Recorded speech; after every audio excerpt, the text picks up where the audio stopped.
Hello students, today we are going to talk about short stories, and in short stories we are going to talk about making connections with the text. And when it's story time, let me narrate you a very interesting story, The Last Leaf by O. Henry. The story is about two friends, Sue and Johnsy, who live together in a flat. Now one day what happens, Johnsy falls ill and she catches pneumonia. Falling ill is not the problem, but the problem arises when Johnsy harbors a negative feeling that she is going to die soon. It is autumn season and the leaves are falling rapidly. There is an ivy creeper outside the window and Johnsy tells Sue that when the last leaf of this ivy creeper will fall, I will also die. So Sue, as a very concerned and caring friend, she shares her worry with Behman, a 60-year-old painter who lives in the same apartment on the ground floor. He is also a painter and his lifelong dream is to paint a masterpiece. Now, next day, the morning comes, Sue is very much worried because she was sure that the last leaf must have fallen. Sue draws the curtain away and she is amazed to see that the last leaf is still intact. Seeing this, Johnsy revives her will to live. She is very happy and she realizes her folly that she was harboring a negative feeling. She was losing out the ray of hope. But then she feels sorry and then she says, yes, I will take care of myself and I will be a good girl and I have the will to live now. But the sad part is Behman dies. He catches pneumonia. How? Because he was in the stormy wind outside that night painting that leaf that looks similar to the ivy creeper. So that was not the actual leaf. Actually, it was the leaf that was being painted by Behman. It was his masterpiece. Actually, he sacrificed his life for the sake of Johnsy. So this is a very simple and short story. Students, what do we learn here? We learn sacrifice and the symbolic significance of the leaf that ultimately inspired Johnsy to fight for her life. Now, when I'm sharing this story, I talk to you about it that it is my favorite story. Why is it my favorite story? Can you think about it? Students, the story talks about the themes of friendship, sacrifice, and the power of hope.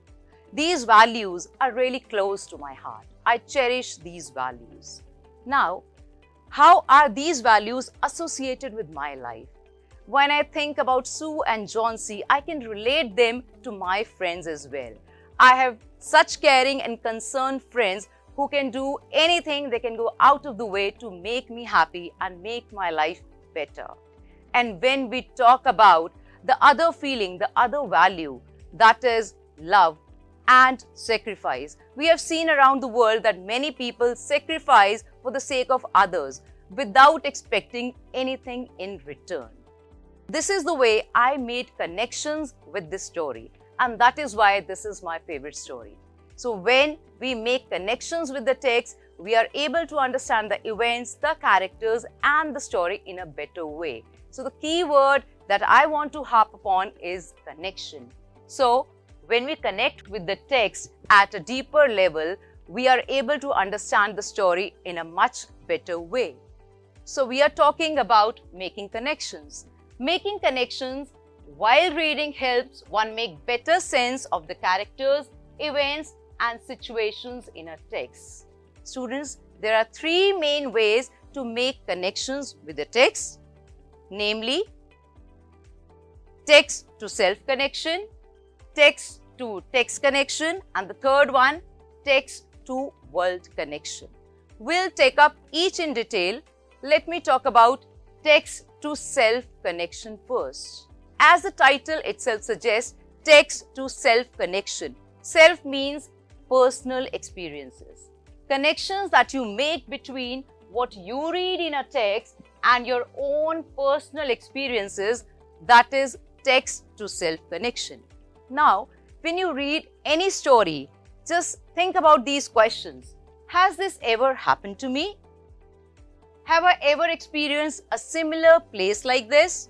Or do I know anyone like this character? Then you tend to make text to self connection. Let me elaborate this text to self connection with another example, a very important story, The Gift of the Magi by O. Henry, that we all have read. Now, when we tend to make text to self connection using this story, let's talk about the gifts. We all know that Della had no use of the expensive combs that were given to her by her husband Jim. Similarly, I too faced a similar incident. I was gifted a beautiful pair of brown boots by my aunt. But unfortunately, I couldn't wear them because I was going to Chennai for my higher studies. So, the utility of the gift did not happen for me. If I talk about another example, the theme of sacrifice that we explore in The Gift of the Magi, I am reminded of the importance of making sacrifice. Once, I was in a dilemma. I had booked tickets to watch a new movie. However, as soon as I reached the theatre, I got a call from my friend. She was in dire need. She was going through some trauma and she wanted me to be there with her. So I immediately left the theatre and went to my friend to give her that moral anchoring. So this was a part of sacrifice from my side. So I could make that text to self connection with the story, The Gift of the Magi. So students, just to recap, we have three ways to make connections with the text: text to self connection, text to world connection, and text to text connection. I have got a very simple task for you related to text to self connection that we have done today. These are three simple questions. I'm sure you would be able to attempt these questions, and when you read any story, try to make self connections with the story and enjoy reading. Till then, happy learning.